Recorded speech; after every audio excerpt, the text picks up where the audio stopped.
juste vous dire que je ne vais pas vous expliquer dans ce talk pourquoi il faudrait faire des tests, pourquoi il faudrait les faire avant même de coder ou quoi, c'est pas du tout le sujet. Là c'est vraiment sur quels outils sont à disposition pour faire des tests sur Android et comment on peut mettre en place assez facilement et rapidement tout un système d'intégration et de déploiement continu. Le premier outil déjà, c'est Android Studio.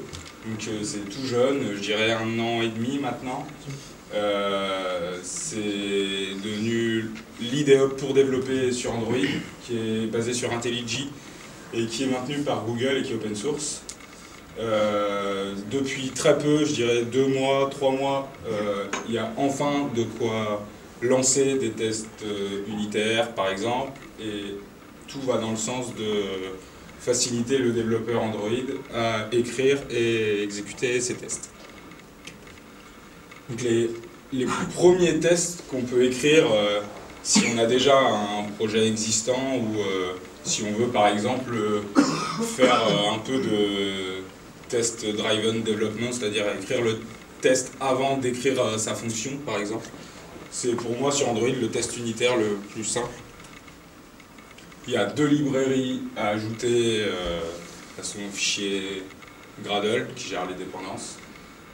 Donc c'est JUnit, c'est une librairie classique pour faire des tests unitaires en Java, et Mockito qui permet de moquer des objets aussi, c'est une librairie Java et qui va permettre de moquer pas mal d'objets propres au framework Android qu'on a souvent besoin un peu partout. Une fois qu'on a ces 2 librairies, on a une petite structure de fichiers à respecter, c'est-à-dire le dossier test à la racine, et ensuite un dossier Java, et ensuite ses classes avec ses tests. Et on a, justement, c'est ce qui facilite l'exécution des tests unitaires, on a une build variante qui nous permet de se mettre en mode test unitaire et de pouvoir lancer facilement, comme si on allait lancer l'app sur son téléphone ou sur un émulateur.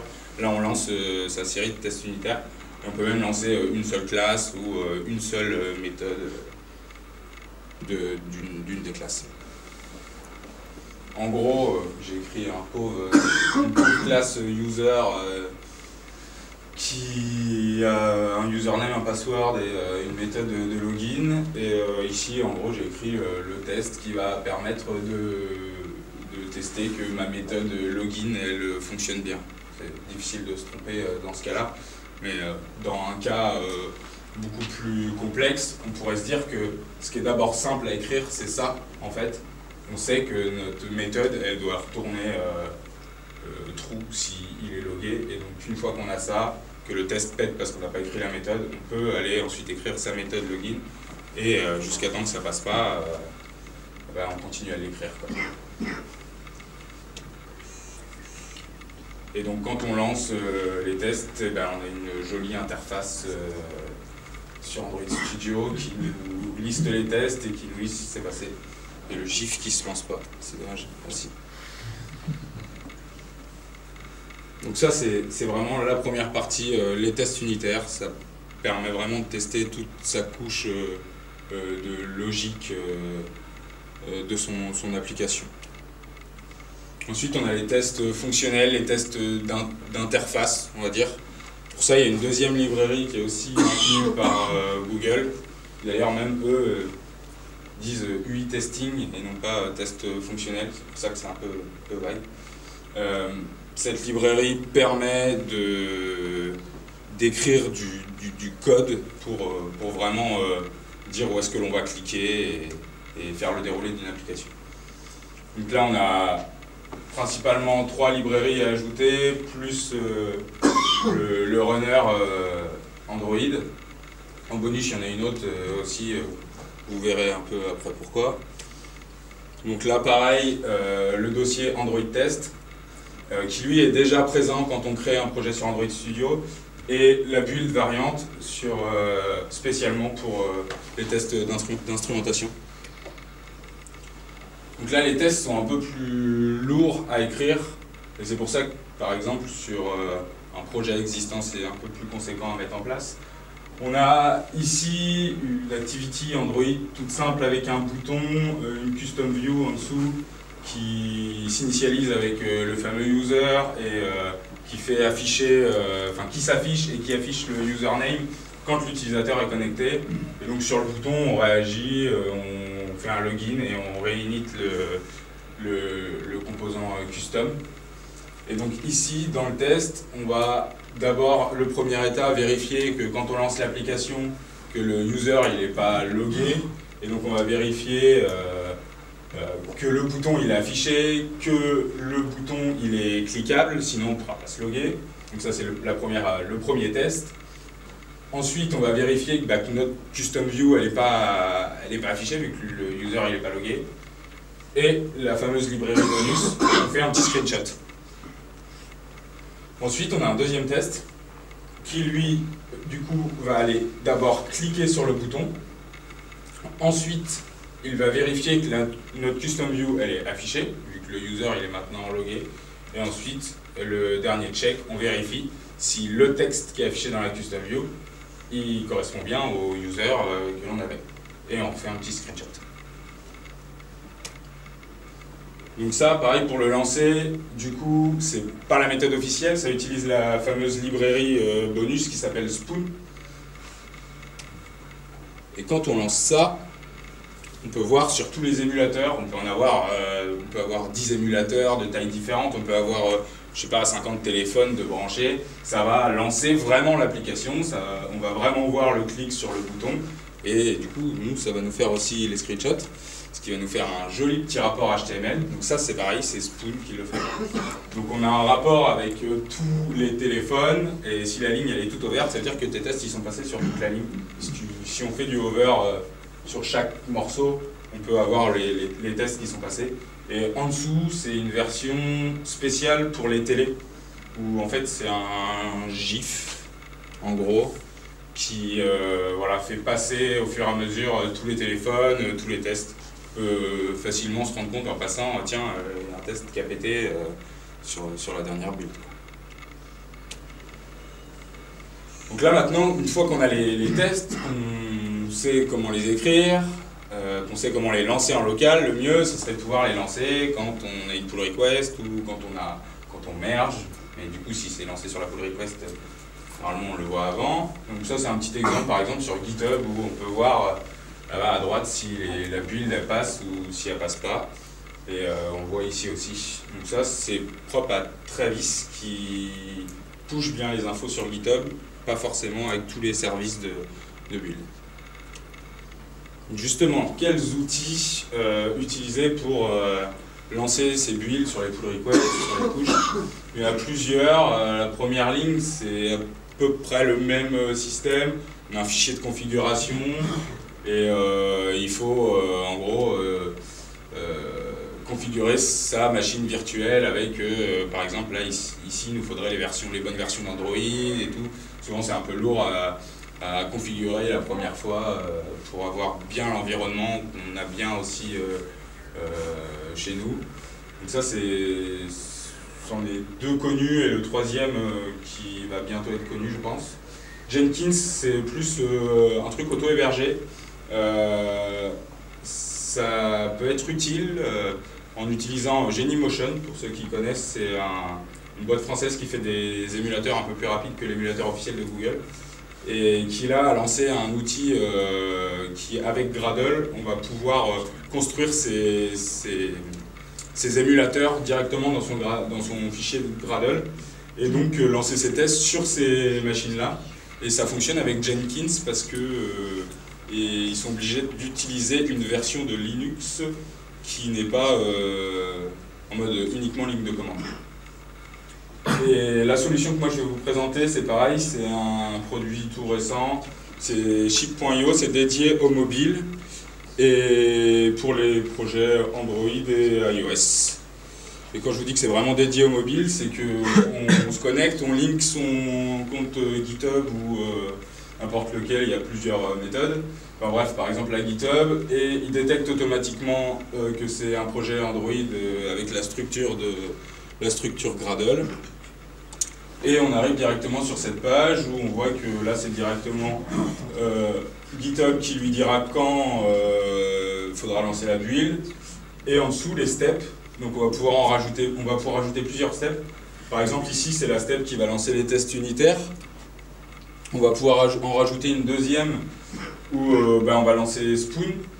On peut aussi directement sur ship.io, ce qui n'est pas le cas chez Travis et tout ça, on est obligé de le faire à la main dans le fichier de configuration, lui dire de lancer un émulateur. Enfin, il le fait automatiquement même de toute façon.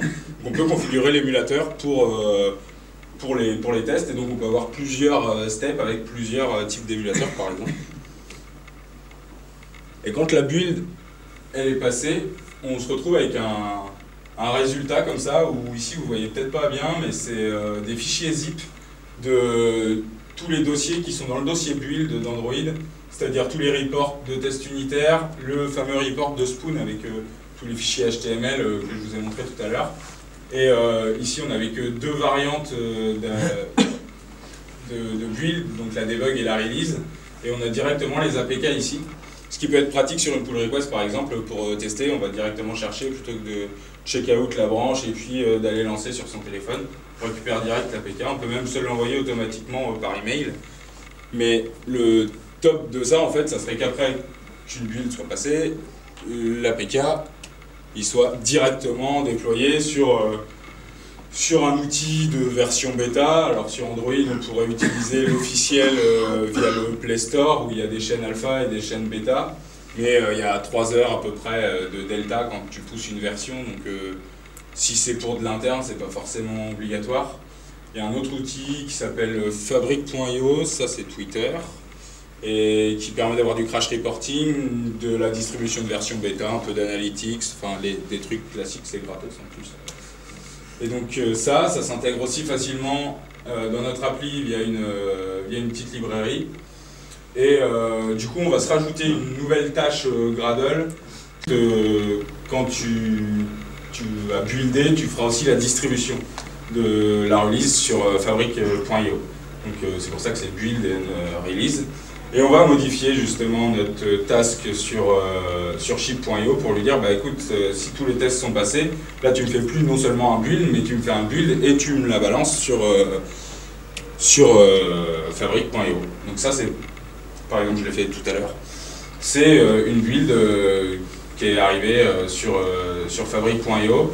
J'avais pas de testeur dedans, mais imaginez vous avez des testeurs à l'intérieur, ils sont tout de suite prévenus sur leur mobile, comme quoi il y a une nouvelle version, avec la petite release note qui va bien.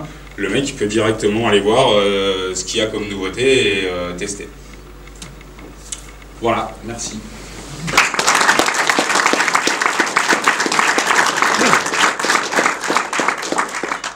Si vous avez des questions.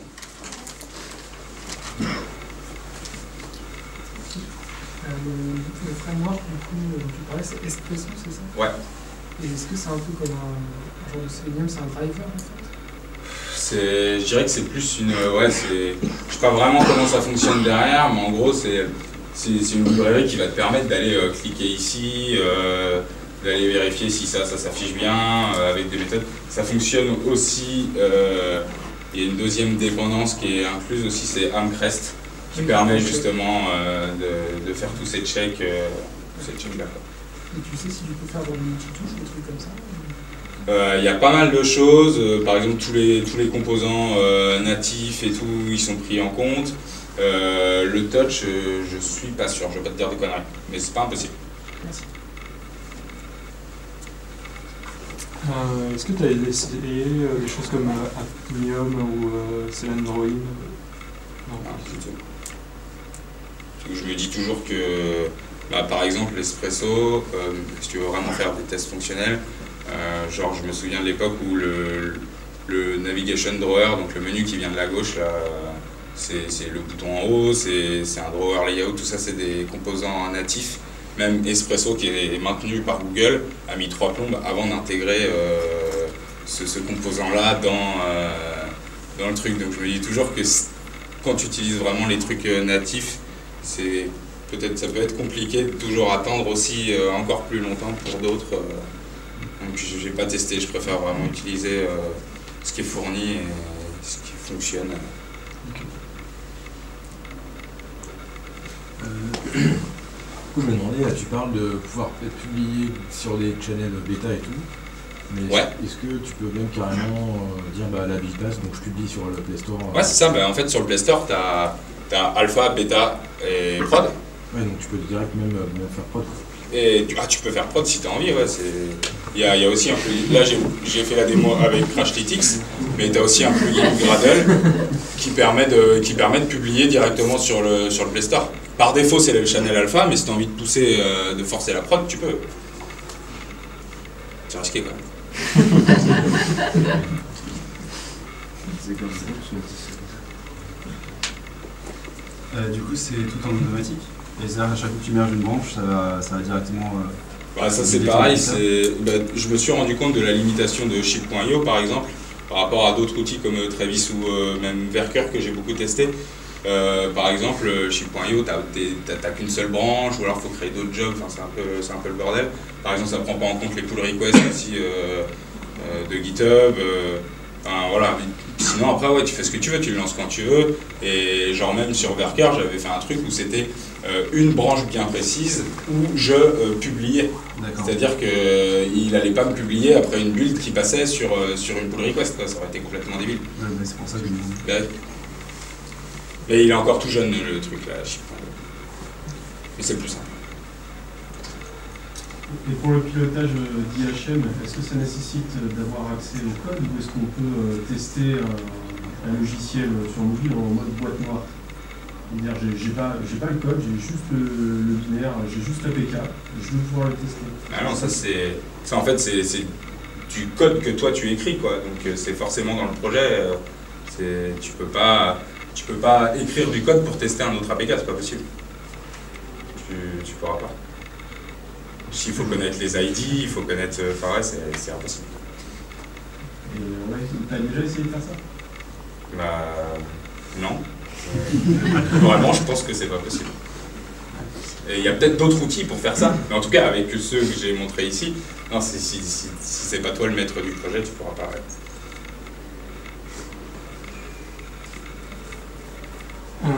Est-ce qu'il est faisable du coup de tester en hardware, TV ou des choses comme ça? Ou c'est pas encore d'actualité? Au niveau d'Espresso, je sais pas si ça prend en compte tous ces fameux composants. Après, les tests unitaires, forcément oui. Ouais. Mais tout ce qui est test d'UI, je suis pas vraiment sûr. Par exemple, la montre c'est beaucoup de touch. Il n'y a pas beaucoup de clics, donc tu sais, des slides et tout, je sais pas si ça prend bien en compte.